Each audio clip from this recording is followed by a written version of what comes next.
नमस्कार students, निशांति academy में आप सभी का स्वागत है। हिमाचल प्रदेश हाईकोर्ट के द्वारा अनाउंसमेंट हुआ है। बेसिकली यहाँ पे 3 इंपॉर्टेंट पोस्ट हैं जिसके लिए हिमाचल प्रदेश हाईकोर्ट ने अनाउंस करा है। टोटल वैकेंसीज कितनी है? 187। आगे बढ़ने से पहले सबसे इंपॉर्टेंट कोड जो आपको जानना चाहिए, अगर आप ये वीडियो देख रहे हो या फिर इस पोस्ट के लिए अप्लाई करने जा रहे हो तो सबसे पहले आपको ये पता होना चाहिए, तभी जाकर के आप अप्लाई कर पाओगे। ठीक है, नहीं तो यहाँ पे पूरा वीडियो देख लोगे। अगर मैं चाहता तो मैं इसे लास्ट में बता सकता था ताकि वीडियोस पे व्यू मुझे ज्यादा मिले। ठीक है, लेकिन इस चीज को क्लियर करना बहुत जरूरी है ताकि आपका समय भी बचे और पैसे भी। देखो, इस पोस्ट के लिए वही बच्चे जो है एलिजिबल है इस पोस्ट के लिए जिनका या तो मैट्रिकुलेशन यानी कि क्लास 10 या क्लास 12 या फिर ग्रेजुएशन, इन तीनों में से कोई भी एक हिमाचल प्रदेश स्टेट गवर्नमेंट के द्वारा हुआ हो। अगर आप इस क्राइटेरिया में फिट बैठते हो कि आपका मैट्रिकुलेशन या फिर हायर सेकेंडरी या फिर ग्रेजुएशन, इन तीनों में से कुछ भी आपका हिमाचल प्रदेश स्टेट गवर्नमेंट के थ्रू हुआ है, तब जाकर के आप एलिजिबल हैं। आपको ये वीडियो भी देखनी चाहिए और इस पोस्ट के लिए भी अप्लाई करना चाहिए। लेकिन सबसे इंपॉर्टेंट है कि इसका जो सिलेक्शन प्रोसेस है वो इजी है as compare to other examination. लेकिन अगर आप इस क्राइटेरिया में फिट नहीं बैठते हो तो निराश होने की जरूरत नहीं है। इस वीडियो के ठीक बाद बैक टू बैक 2 और ऐसे मैं नोटिफिकेशन लेकर के आ रहा हूं जो सेंट्रल गवर्नमेंट की है और गैजेट ऑफिसर वाली पोस्ट है। ठीक है, और अभी स्टार्ट हुई है। आप पूरे दिसंबर तक में उसे अप्लाई कर सकते हो। मैं आपको पूरी डिटेल में उसके बारे में भी समझाने वाला हूं। तो चैनल पे नए हो तो चैनल सब्सक्राइब कर लेना और ऐसे ही इंपॉर्टेंट वीडियो के लिए, ठीक है, बेल आइकन क्लिक करना मत भूलना, ताकि आपको इस तरह की जितनी भी इंपॉर्टेंट नोटिफिकेशन मिल रही हैं उसके बारे में आपको डिटेल्ड में जानकारी मिल सके, ऑथेंटिक जानकारी मिल सके। ठीक है, तो यहाँ पे हम लोग बात करें, high court of Himachal Pradesh Shimla के द्वारा अनाउंस करा गया है। टोटल 187 टोटल वैकेंसीज है। यहाँ पे लास्ट जो क्लोजिंग डेट है अप्लाई करने की वो है 31/12/2024, यानी कि 31 दिसंबर तक आप इस पोस्ट के लिए अप्लाई कर सकते हैं। बेसिकली यहाँ पे 4 तरह की पोस्ट है। ठीक है, स्टार्ट करने से पहले कि कौन कौन सी पोस्ट है उससे भी पहले आप समझ लो कि यहाँ पे जो 4 तरह की पोस्ट है, इन पोस्ट को 2 पार्ट्स में कैटेगराइज करा गया है। एक जो टाइप है पोस्ट की वो है रेगुलर टाइप। रेगुलर टाइप मतलब आपका डायरेक्ट रिक्रूटमेंट हो रहा है। ठीक है, आप क्वालिफाई करोगे, क्वालिफाई करने के बाद आपका सिलेक्शन होगा और आपको एक रेगुलर जॉब मिलेगी, परमानेंट जॉब मिलेगी। इसके अलावा एक कॉन्ट्रैक्ट बेसिस का है। कॉन्ट्रैक्ट बेसिस का मतलब हो गया आपको एक पर्टिकुलर टाइम पीरियड के लिए जो है आप जॉब करोगे, उसके बाद आपको जाना पड़ेगा। ठीक है, तो यहाँ पे 2 तरह की पोस्ट है, एक रेगुलर और कॉन्ट्रैक्ट। अब इस रेगुलर और कॉन्ट्रैक्ट में 4 टाइप से डिवाइड करा गया है। एक जो पोस्ट है वो है क्लर्क जो ग्रुप सी के अंदर आता है। इसके लिए जो एलिजिबिलिटी है वो है graduation from a recognised university and having basic knowledge in computer. Again आपके पास सिर्फ ग्रेजुएशन की डिग्री होनी चाहिए। यहाँ पे आपको यहाँ पे कंप्यूटर का नॉलेज होना चाहिए, उसके लिए सर्टिफिकेट की जरूरत नहीं है। ठीक है, इसके अलावा यहाँ पे कुछ क्राइटेरिया मेंशन करा गया है। हो सकता है आपको स्क्रीनिंग टेस्ट में डाउट हो कि यहाँ पे जो सिलेक्शन का जो प्रोसेस बताया गया है उसमें सबसे पहले है स्क्रीनिंग टेस्ट, फिर है रिटन टेस्ट, फिर है टाइपिंग टेस्ट, उसके बाद है डॉक्यूमेंट वेरिफिकेशन। तो यहाँ पे स्क्रीनिंग टेस्ट यहाँ पे कुछ स्पेशल नहीं है। आप जो डॉक्यूमेंट्स दोगे, ठीक है, उसके बिहाफ पे सबसे पहले जो एग्जामिनेशन बॉडी है वो चयन करेगी कि आप एलिजिबल हो या नहीं। अगर आप एलिजिबल होगे तब आपका रिटन टेस्ट होगा, और अगर आप एलिजिबल नहीं होगे, जैसा कि मैंने आपको वहां पे एक कंडीशन मेंशन करा थोड़ी देर पहले, जिन बच्चों ने कोई भी एक डिग्री, चाहे वो मैट्रिकुलेशन का हो, चाहे वो 12th का हो, चाहे वो ग्रेजुएशन का हो, इनमें से किसी भी एक डिग्री को अगर हिमाचल प्रदेश स्टेट गवर्नमेंट के द्वारा प्रोसेस करा हुआ है तो उस केस में वो अप्लाई कर सकता है। मान लो आपको पता नहीं है या किसी बच्चे ने ये वीडियो नहीं देखी और उसने अप्लाई कर दिया, तो ऑब्वियस है जो एग्जामिनेशन बॉडी होगी वो क्या करेगी, उस एप्लीकेंट को वहां पे उसका स्क्रीनिंग होगा, मतलब जो डॉक्यूमेंट जो सबमिट करेगा उसके भी आप पे ये चयन होगा उसका कि ये एलिजिबल है या नहीं, और फिर उसका कैंडिडेचर कैंसिल हो जाएगा क्योंकि वो कोई भी एक डिग्री जो है हिमाचल प्रदेश स्टेट गवर्नमेंट के द्वारा नहीं ली है। ठीक है, तो स्क्रीनिंग टेस्ट यहाँ पे वही है। उसके बाद रिटन टेस्ट होगा, फिर टाइपिंग टेस्ट होगा, फिर डॉक्यूमेंट वेरिफिकेशन होगा। ठीक है, और इसके बाद जो है यहाँ पे देखो, यहाँ पे एक चीज मेंशन करी गई है टाइपिंग टेस्ट की। ठीक है, टाइपिंग टेस्ट में जो है आप हिंदी में भी टाइप कर सकते हैं, इंग्लिश में भी यहाँ पे टाइपिंग टेस्ट हो सकती है। जो आपकी यहाँ पे इंग्लिश टाइपिंग स्पीड होनी चाहिए वो है 30 वर्ड पर मिनट, वहीं जो हिंदी टाइपिंग स्पीड है वो है 25 वर्ड पर मिनट। टाइपिंग स्पीड से रिलेटेड यहाँ पे हमेशा डाउट होता है स्टूडेंट्स के मन में कि कहाँ से हम लोग एग्जैक्टली जिस तरीके का एग्जामिनेशन हो रहा है हमारा उसके अकॉर्डिंग कैसे टाइपिंग प्रैक्टिस करें। ठीक है, ना कोई ऐसा सॉफ्टवेयर था अभी तक, जो था मतलब पहले नहीं था, अब आ रहा है। ठीक है, तो अब जो है मतलब एक्चुअली में ये हमेशा दिमाग में रहता था यार, कुछ ऐसा होना चाहिए जिसके द्वारा हम लोग एग्जैक्टली वैसा टाइपिंग प्रैक्टिस कर सकें जैसा एग्जामिनेशन बॉडी लेती है।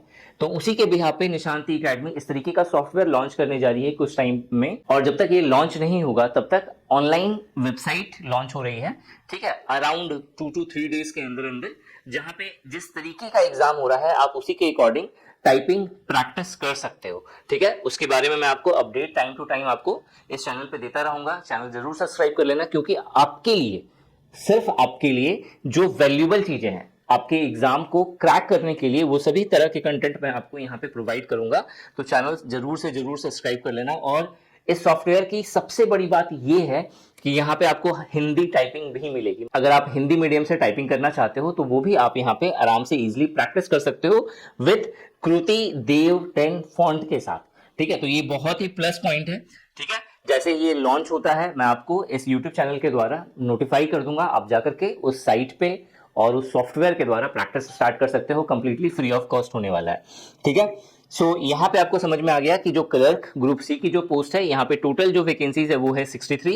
इस 63 में जो रेगुलर जो वैकेंसीज है वो है 49 पोस्ट के लिए, और जो कॉन्ट्रैक्ट बेसिस पे जो होगा वो होगा 14 पोस्ट के लिए, ठीक है। दूसरा जो पोस्ट है वो है स्टेनोग्राफर ग्रेड 3। स्टेनोग्राफर ग्रेड 3 में जो टोटल पोस्ट है वो है 52, जिसमें रेगुलर पोस्ट है 22, और इसके अलावा जो कॉन्ट्रैक्ट बेसिस पे पोस्ट है वो है मेरा 30, ठीक है। अब जो एलिजिबल क्राइटेरिया है वो है graduation from a recognised university with at least 50% marks, plus इसके साथ एक और कंडीशन है, ठीक है। अब बोलोगे सर यहाँ पे इस तरीके का कंडीशन क्यों मेंशन करा गया है? क्योंकि ये जो ऐसी है जहां पे कंपटीशन बहुत ही ज्यादा होता है, बहुत ही ज्यादा इन द सेंस ऑफ, क्योंकि इसका जो कंपिटिटिव एग्जाम है वो बहुत इजी होता है, तो ज्यादा से ज्यादा बच्चे अप्लाई करते हैं ताकि एटलीस्ट उनके पास में, उनके हाथ में एक एम्प्लॉयमेंट की डिग्री हो, मतलब एक एम्प्लॉयमेंट ये तो रहे कि हाँ भाई एक लेवल रहे कि भाई मैं एम्प्लॉयड हूँ, ठीक है। तो उसके लिए ज्यादा बच्चे अप्लाई करते हैं। तो इस भीड़ को कम करने के लिए कुछ कंडीशंस यहाँ पे मेंशन करा गया है, जिसमें स्टेनोग्राफर के लिए जो पहला कंडीशन है कि आपका ग्रेजुएशन होना चाहिए 50% के साथ, ये फर्स्ट क्राइटेरिया है। अगर आप इसे क्वालिफाई करते हो, मतलब अगर आपके पास ये क्राइटेरिया है, तो इसके बाद जो नेक्स्ट कंडीशन यहाँ पे मेंशन करा गया है वो है on those candidate who fill any 2 of the following criteria are eligible, मतलब ये तो आपको प्रोसेस करना ही है। इसके अलावा यहाँ पे आपको 4 कंडीशंस दी गई है, इन 4 कंडीशन में से एटलीस्ट दो कंडीशन एनी 2 जो है वो फुलफिल होना चाहिए। पहला कंडीशन क्या है? मैट्रिकुलेशन में यानी कि क्लास 10th में आपका 75% मार्क्स हो, या फिर 10+2 में आपका 75% मार्क्स हो, या फिर ग्रेजुएशन में आपका 60% मार्क्स हो, या फिर अगर आपने मास्टर डिग्री करी हुई है तो उसमें आपका 55% मार्क्स हो। तो ये जो 4 कंडीशन है इनमें से 2 कंडीशन फुलफिल होने चाहिए, तब जाकर के आप स्टेनोग्राफर पोस्ट के लिए अप्लाई कर सकते हैं, ठीक है। इसके अलावा कोई भी डाउट होगा आप बिल्कुल बेझिझक होकर के बहुत ही आराम से जो है आप कमेंट सेक्शन में कमेंट करके मुझसे पूछ सकते हैं। 24 आवर्स के अंदर अंदर मैं उसका रिप्लाई दे दूंगा आपको, ठीक है। अब यहाँ पे अगर हम लोग ड्राइवर की पोस्ट के लिए देखें, उससे भी पहले यहाँ पे अगर आप देखोगे कि जो स्टेनोग्राफर है उसके लिए 2 तरह का यहाँ पे स्किल टेस्ट होता है, ठीक है। एक तो है टाइपिंग टेस्ट और दूसरा है मेरा स्टेनो का टेस्ट। स्टेनो के लिए जो स्पीड है वो है 80 वर्ड पर मिनट इंग्लिश में, ठीक है। और इसके बाद स्टेनो का एक और टेस्ट होगा जब आपका सिलेक्शन हो जाएगा तो, ठीक है। और उसमें जो है जो ये जो स्टेनो का जो टेस्ट होगा वो हिंदी में होगा, और अगर आप डिस्क्वालीफाई हो जाते हो, मतलब क्या है, सपोज करिए आपको स्टेनो इंग्लिश में आती है, ठीक है, तो आपने इस पोस्ट के लिए अप्लाई करा और इसके लिए इंग्लिश स्टेनोग्राफर के लिए जो स्पीड होनी चाहिए वो है 80 वर्ड पर मिनट की, ठीक है। मान लो आप क्वालिफाई हो गए और आपका सिलेक्शन हो गया, उसके बाद जो प्रोबेशन पीरियड होगा उस प्रोबेशन पीरियड में हिंदी स्टेनो की टाइपिंग के लिए एक पर्टिकुलर टाइम दिया जाएगा कि आपको उस टाइम पे उसे सीखना है और उसे क्वालिफाई करना है। अगर आप इसे क्वालिफाई नहीं करते हो तो आप फाइनली डिसक्वालीफाई हो जाओगे, ठीक है। और अगर आप क्वालिफाई हो जाते हो तो आपका जॉब परमानेंट हो जाएगा, ठीक है। ये यहाँ पे मेंशन है ना। यहाँ पे आपको बाकी जो टाइपिंग स्पीड होगी, नॉर्मल टाइपिंग स्पीड, वो यहाँ पे मेंशन है। अगर आप इंग्लिश में टाइप करते हैं तो आपकी 40 वर्ड पर मिनट टाइपिंग स्पीड होनी चाहिए, और अगर आप हिंदी में टाइप करते हो तो आपकी 30 वर्ड पर मिनट होनी चाहिए स्पीड। और यहाँ पे जो फॉन्ट यूज करा जाएगा हिंदी के लिए वो है कृति देव 10, ठीक है। जो नेक्स्ट जो पोस्ट है वो है ड्राइवर की, ग्रुप सी के अंदर ये आता है, ठीक है। यहाँ पे जो टोटल पोस्ट है वो है 6, और ये पूरा का पूरा पोस्ट रेगुलर है, यहाँ पे कॉन्ट्रैक्ट बेसिस पे नहीं है कुछ भी, ठीक है। पे लेवल के बारे में अभी हम लोग बाद में डिस्कस करेंगे। इसका जो एलिजिबल क्राइटेरिया है वो है candidate must have passed matriculation from the recognised board, ठीक है। जो रिकॉग्नाइज्ड बोर्ड है उससे आपका जो है मैट्रिकुलेशन हुआ हो, मतलब +10 की आपके पास डिग्री होनी चाहिए। इसके अलावा एक वैलिड ड्राइविंग लाइसेंस आपके पास होना चाहिए LMV पे। LMV मतलब लाइट मोटर व्हीकल्स, मतलब आपको लाइट मोटर व्हीकल्स का आपके पास लाइसेंस होना चाहिए। ये 2 क्राइटेरिया मस्ट है। इसके अलावा आपके पास ड्राइविंग का एक्सपीरियंस होना चाहिए 3 साल का। अब अगेन यहाँ पे कोई सर्टिफिकेट की डिमांड नहीं करी गई है कि आपके पास 3 साल का एक्सपीरियंस सर्टिफिकेट हो। यहाँ पे सिर्फ बोला गया है कि आपके पास 3 साल का यहाँ पे जो है एक्सपीरियंस होना चाहिए, ठीक है। ड्राइविंग में जो लास्ट जो पोस्ट है वो है ग्रुप डी की, और ये जो पोस्ट है वो है प्यून, ऑर्डरली, चौकीदार, सफाई कर्मचारी, चौकीदार कम सफाई कर्मचारी की, ठीक है। और यहाँ पे जो कैंडिडेट है वो 10+2 पास होना चाहिए, ठीक है। और जो शॉर्ट लिस्ट होगा यहाँ पे, और किस रेशियो में होगा, 1:3। मतलब अगर यहाँ पे अगर आप देखोगे कि यहाँ पे टोटल कितनी पोस्ट है 66, तो 66 × 3 कर लो, तो उतने पोस्ट के लिए आपको, मतलब उतने सारे बच्चों को इस पोस्ट के लिए बुलाया जाएगा फाइनली, ठीक है। इसके अलावा एक और इंपॉर्टेंट क्राइटेरिया यहाँ पे मेंशन है। अगर आप इस स्लॉट को अगर आप देखोगे, तो यहाँ पे इन्होंने मेंशन करा है कि किस तरीके से आपका फाइनल सिलेक्शन होगा। मतलब यहाँ पे जो मार्क्स दिए जाएंगे या जो मेरिट लिस्ट बनेगा, यहाँ पे 2 चीजों पे बनेगा। एक क्लास 12th में आपके कितने मार्क्स है उसके बिहाफ पर, और दूसरा जो होगा वो होगा डॉक्यूमेंट वेरिफिकेशन के बिहाफ पर। अब आपका मान लो क्लास 12th में आपने कुछ भी नंबर लेकर के आए हो, ठीक है। मान लेते हैं थोड़ी देर के लिए आपका नंबर है 100, ठीक है। तो इस 100 मार्क्स का जो आपने लाया है उसका 50% मार्क्स जो है कैलकुलेट करा जाएगा, ठीक है। तो 50% मार्क्स कितना होगा इसका, अगर हम लोग 100 का 50% देखें तो 50 नंबर, तो 50 नंबर इसका कैलकुलेट होगा। और इसके अलावा 15 मार्क्स, ठीक है, 15 मार्क्स आपको जो है डॉक्यूमेंट वेरिफिकेशन के लिए दिया जाएगा। Evaluation of documents duly mentioned and uploaded in the online application form as per the schedule, ठीक है। मतलब जो आपने डॉक्यूमेंट्स वगैरह सब अपलोड करा है उसके बिहाफ पर आपको 15 नंबर मिलेंगे। तो इसके बिहाफ पर, इन दोनों के बिहाफ पर आपका फाइनल जो है मेरिट लिस्ट बनेगा, ठीक है। ऐसा ही कुछ यहाँ पे मेंशन करा गया है। बाकी अगर कहीं भी डाउट होगा तो आप कमेंट सेक्शन में कमेंट करके जरूर पूछना, ठीक है।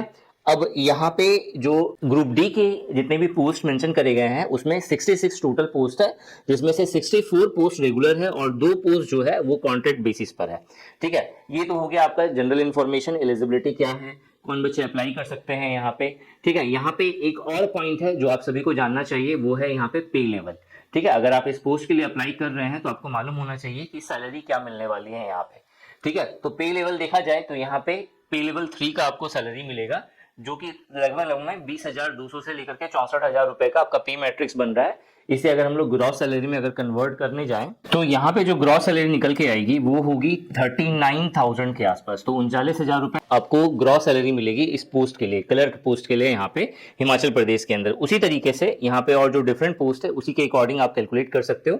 अगर आपको किसी एक पर्टिकुलर पोस्ट का अगर आपको जानना है कि ग्रॉस सैलरी, इनहैंड सैलरी क्या होगा, तो कमेंट सेक्शन में कमेंट करके बताओ, मैं आपको उसका रिप्लाई दे दूंगा। और अगर कमेंट आए तो फिर मैं उसके ऊपर में एक वीडियो बना दूंगा, ठीक है। तो ये था एक इंपॉर्टेंट नोटिफिकेशन जो हिमाचल प्रदेश से जुड़ा हुआ था। अगर ऐसे ही आपको और इंपॉर्टेंट अपडेट्स चाहिए गवर्नमेंट एग्जाम से रिलेटेड तो इस चैनल को जरूर सब्सक्राइब करें। Thanks for watching this video and wish you good luck for your paper.